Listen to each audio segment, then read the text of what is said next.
በውጭ ሀገር የምትኖሩ ኢትዮጵያውያን በደምና በላባችሁ ያገኛችሁትን ገንዘብ ወደ ሀገር ቤት ለቤተሰብ በምታስተላልፉበት ወቅት የሚገጥማችሁን ትልቅ ስውር ኪሳራ ያውቃሉ?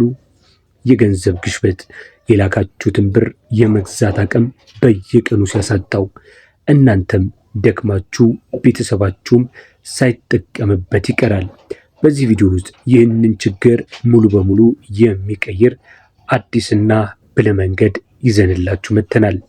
ለቤተሰብ ዝም ብሎ ጥሬ ብር ከመላክ ይልቅ በቀጥታ ወደ ወርቅ፣ ጌጣጌጥ፣ ሳንቲም ወይም ደግሞ ዲጂታል ወርቅ በመቀየር የቤተሰባችሁን ኪስና የወደፊት ሀብታችሁን እንዴት በጽኑ መሰረት ላይ መገንባት እንደምትችሉ ከፍተኛ ባለሙያ የሚሰጡትን ምክር አብረን እንመለከታለን። ቪዲዮውን እስከ መጨረሻው በማየት የድካማችሁን ፍሬ ጠብቁ።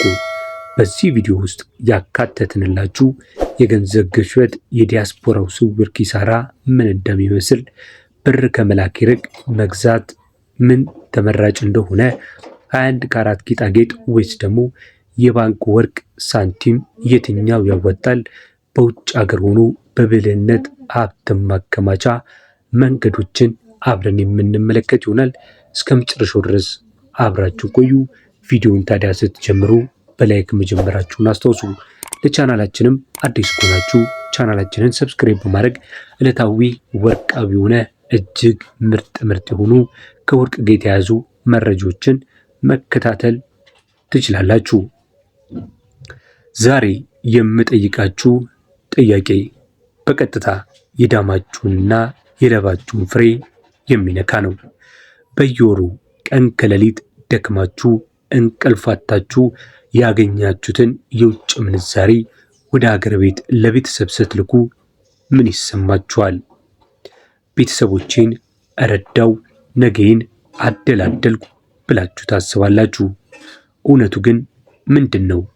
እናንተ የላካችሁት ብር ሀገር ቤት ከመድረሱ በፊት በከፍተኛ የገንዘብ ግሽበት ምክንያት የመግዛት አቅሙ እየቀለጠ ይሄዳል። ዛሬ 50 ሺህ ብር የላካችሁለት ቤተሰብ በሚቀጥለው ወር ያ ጠንካራ ብር ምንም የማይገዛ ወረቀት ሆኖ ሲያገኘው ትልቅ ቁጭት ይፈጥራል። ዛሬ ለቤተሰብ ብር ከመላክ ወርቅ መግዛት ይሻላል። ዲያስፖራው ሊያውቀው የሚገባ አዲሱ የሀብት ማከማቻ መንገድ፣ የድካማችሁን ፍሬ ከዋጋ መቀነስ የምታድኑበትና የቤተሰባችሁን የወደፊት ህይወት ዋስትና የምታስይዙበትን እጅግ በሳል የሆነ የኢንቨስትመንት ምስጢርን እንመለከታለን። ይህ መረጃ የገንዘብ አጠቃቀማችሁን ሙሉ በሙሉ ይለውጠዋል። እስከ መጨረሻው አብራችሁን ቆዩ። የመጀመሪያው ጥሬ ብር የመላክ ስውር ወጥመድ። ውድ ወገኖቼ፣ ሁላችንም እንደምናውቀው በሀገራችን ባለው ወቅታዊ የኢኮኖሚ ሁኔታ የብር የመግዛት አቅም በየጊዜው እየቀነሰ ነው። እናንተ የምትልኩት ጥሬ ገንዘብ ቤተሰብ እጅ ላይ ሲቀመጥ የሚከተሉት 3 ነገሮች ይከሰታሉ። የአቅም መውረድ። ዛሬ አንድ ትልቅ ነገር የሚገዛው ብር ከ6 ወር በኋላ ግማሽ ዋጋ ብቻ ነው የሚኖረው። ሌላው ደግሞ አላስፈላጊ ወጪ ነው። እጅ ላይ ጥሬ ብር ሲኖር ሰዎች ያላንዳች እቅድ ለተለያዩ ፍጆታዎችና ጌጣጌጦች ቶሎ የመበተን እድላቸው ሰፊ ነው። ሌላው የሀብት አለመፈጠር ነው። ለዓመታት ብር ብታስተላልፉም መጨረሻ ላይ ወደኋላ መለስ ብላችሁ ስታዩት የሚጨበጥ ሀብት ሳይፈጠር ይቀራል። ወርቅ።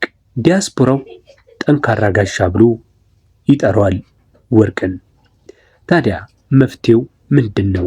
መፍትሄው ገንዘባችሁን ዋጋው የማይቀንስና በጊዜ ሂደት አብሮ በሚያድግ ጠንካራ ማዕድን ላይ ማሳረፍ ነው። እሱም ወርቅ ነው። ለቤተሰብ የሚሆን የተወሰነ ወጪ ወደ ወርቅ ግዢ ስታስሩ የምታገኟቸው አስገራሚ ጥቅሞች። የመጀመሪያው የዋጋ መረጋጋትና ጭማሪ። ብር ዋጋው ሲቀንስ ወርቅ ደግሞ ዋጋው ይጨምራል። ይህ ማለት የላካችሁት ሀብት በሀገር ውስጥ ካለው የገበያ ግለት ጋር አብሮ ያድጋል ማለት ነው። ሌላው በቁጥር የተደገፈ ቁጠባ።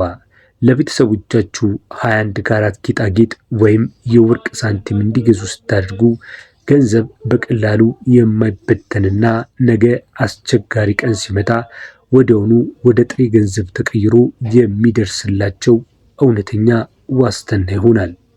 ሌላው ድርብ ትርፍ ይዞ ይመጣል። ቤተሰብ ጌጣጌጥ ከሆነ ተጠቅሞበት ይዋብበታል።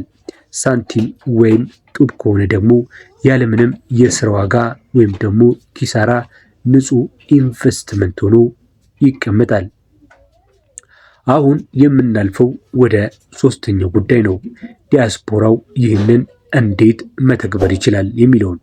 ከዛ በፊት ግን ቪዲዮውን እስካሁን እያያችሁ ነገር ግን ላይክ ካላደረጋችሁ ላይክ እንድታደርጉ፣ ለቻናላችንም አዲስ ከሆናችሁ ቻናላችንን ሰብስክራይብ እንድታደርጉ በጥብቅ እናሳስባለን።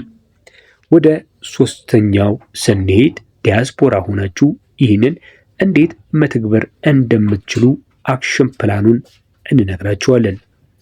ይህን ስራ በተግባር ለመስራት የሚከተሉትን 3 መንገዶች መጠቀም ትችላላችሁ። ለቤተሰብ የተወሰነ ዓላማ መስጠት።